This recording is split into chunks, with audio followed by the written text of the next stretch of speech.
Hi, my name is Morgan Beasley, and I'm doing a presentation for the class on the long-term care crisis.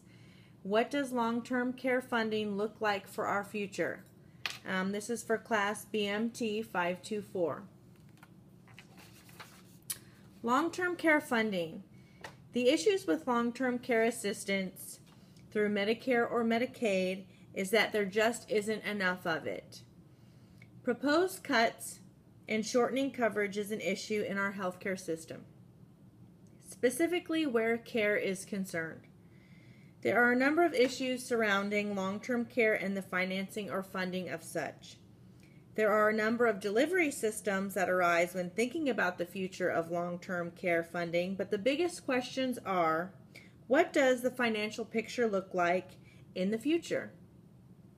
Do we provide adequate assistance for care, and how is the balance determined? How are we making sure we are providing enough assistance for care for our future generations?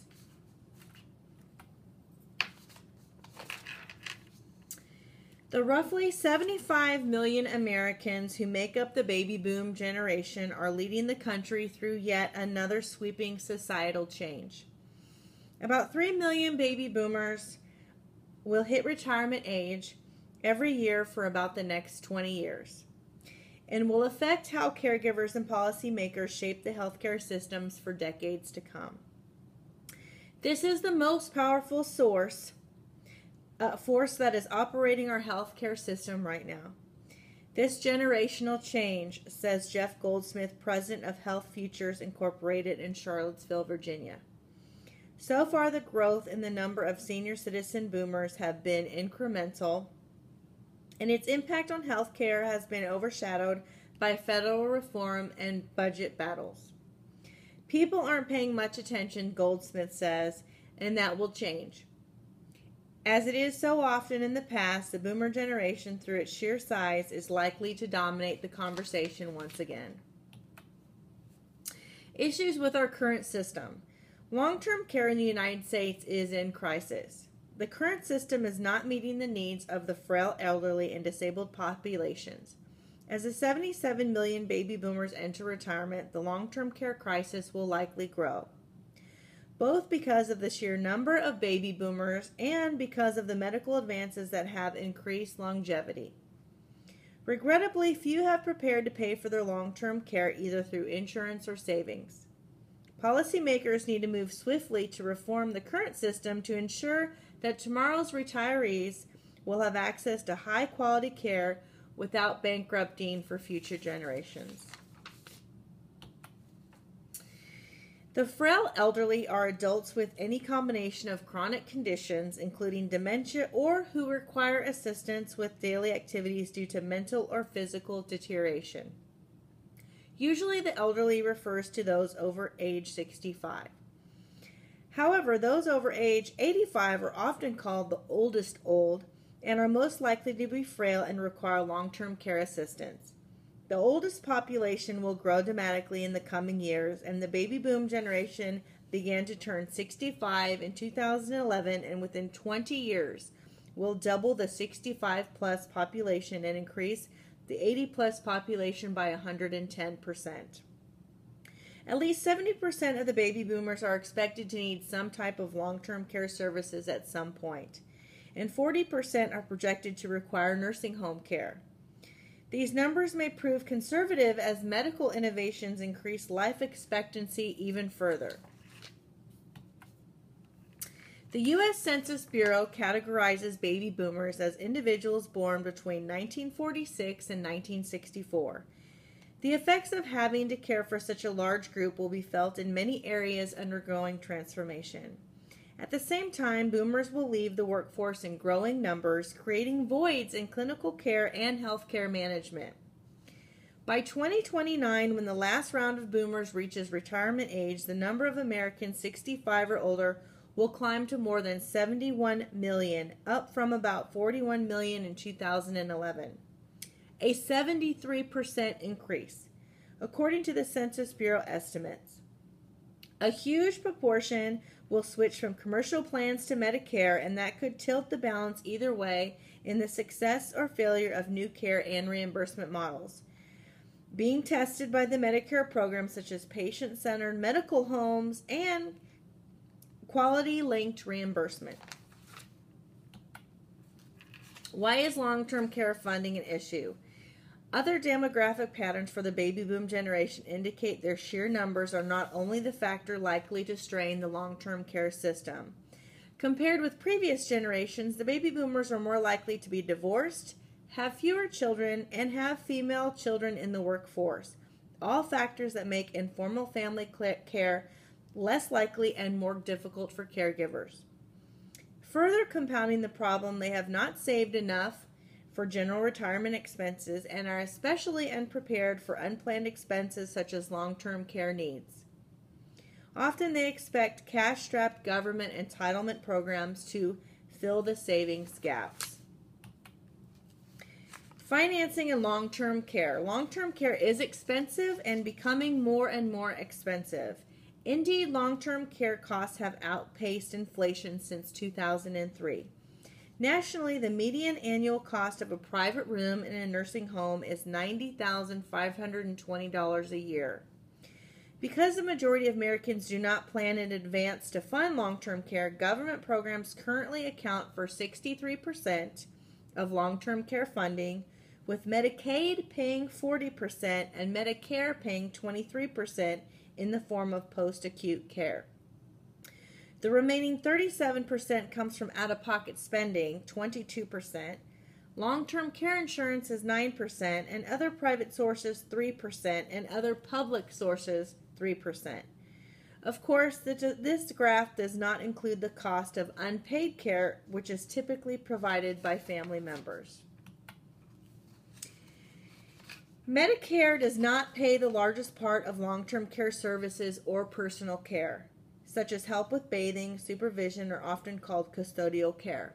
Medicare will only help pay for a short stay in a skilled nursing facility, for hospice care, or for home health care if you meet the following conditions. You have had a recent prior hospital stay of at least 3 days. You are admitted to a Medicare certified nursing facility within 30 days of a hospital stay, or you need skilled care such as skilled nursing services, physical therapy, or other types of therapy. Medicaid also covers home and community-based services for people who need to be in a nursing home if they did not receive the home care services at home. In most states, Medicaid will also cover services that will help you remain in your home, such as personal care services, case management, and help with laundry and cleaning. Medicaid will not pay for your rent, your mortgage, your utilities, or food. It is important to understand that Medicaid programs and eligibility for services vary from state to state. Services that may be available to you in one state may not be available in another. For example, some states cover assisted living services while others do not. Long-term care recipients of Medicaid come exclusively from the aged, blind, and disabled group of eligible beneficiaries. But very few of those are actually receiving SSI, and that's Supplemental Security Income. SSI is a welfare payment for certain disabled or handicapped individuals who are unable to work, have no assets, and have no extended family financial support. Certain provisions of the Enabling Act, as well as congressional amendments since 1965, have allowed the aged, blind, and disabled who don't qualify for SSI to receive Medicaid under an alternate set of eligibility rules. My personal experience running a long-term care facility in Medicaid and in assisted living facilities is that there's a monthly fee of about $4,000 a month privately paid. And Medicaid looks at covering around about $1,000 in assistance toward room and board and pays for most of the medication. That leaves an out-of-pocket expense of about $3,000 a month, and a Social Security plus retirement pensions usually do not come close to covering the whole monthly expense amount. Long-term care costs can exceed seniors' incomes. This graph shows that currently there are about 60 million people, or 20% of the U.S. population, receiving Medicaid support. Most of these people are receiving various forms of healthcare services and are younger than age 65. Our interest lies with those Medicaid beneficiaries who need long-term care and can receive help from Medicaid to pay those costs.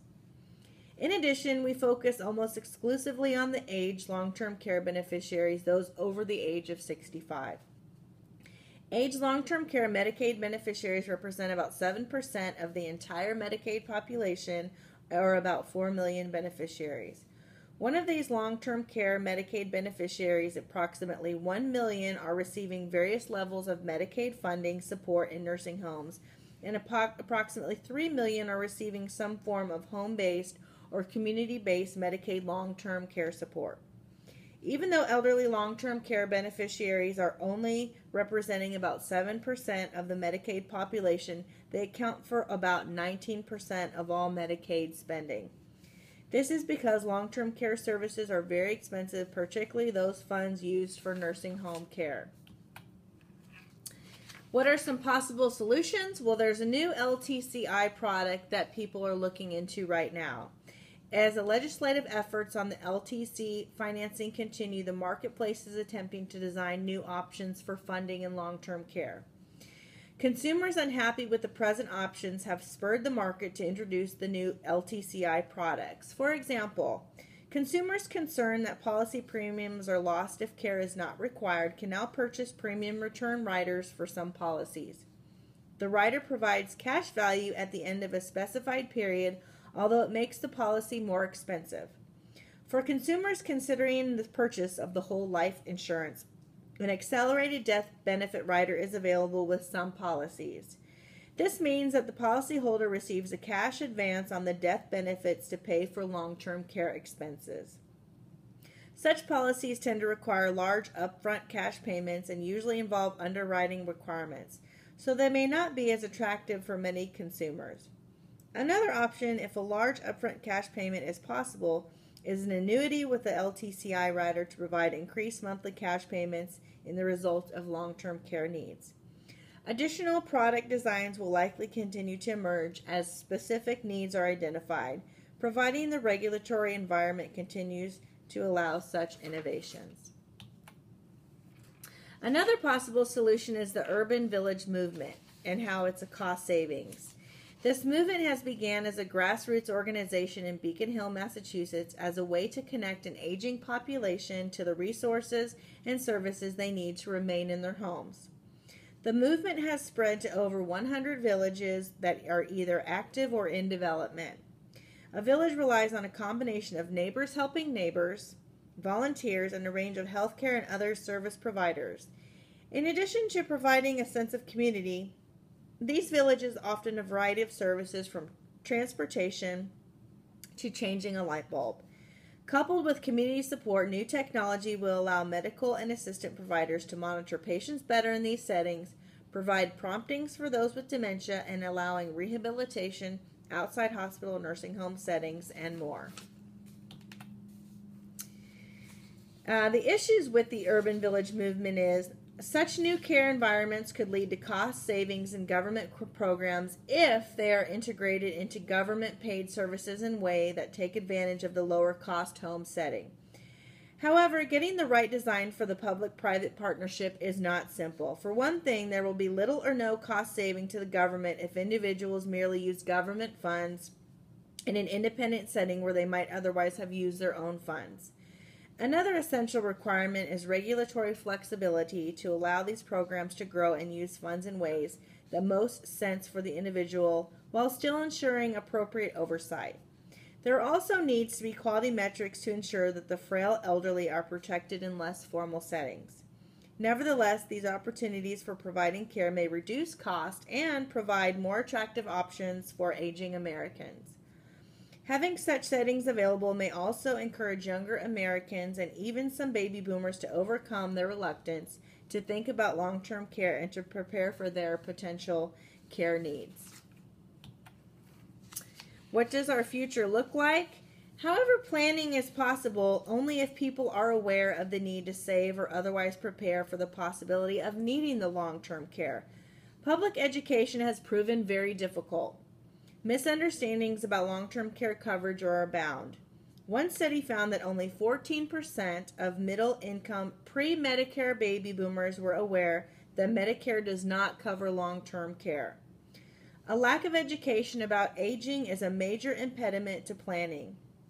Insurance agents often report that individuals seeking out LTCI protection are those who are actually experience costly long-term care episodes involving family members or friends or especially their parents. They've only become aware of this when they already need the long-term care, and by then it's usually too late to save or plan. Trying to address this knowledge gap, the Own Your Future campaign, a joint federal and state awareness campaign in 19 states, is attempting to raise awareness about long-term care planning. The program targets households with members between the ages of 45 and 65 with a planning guide and information about obtaining additional resources. Examples of private sector responses to the education void include the 3 and 4 Need More campaign. These programs appear to be making some headway, but more will be required to turn the tide.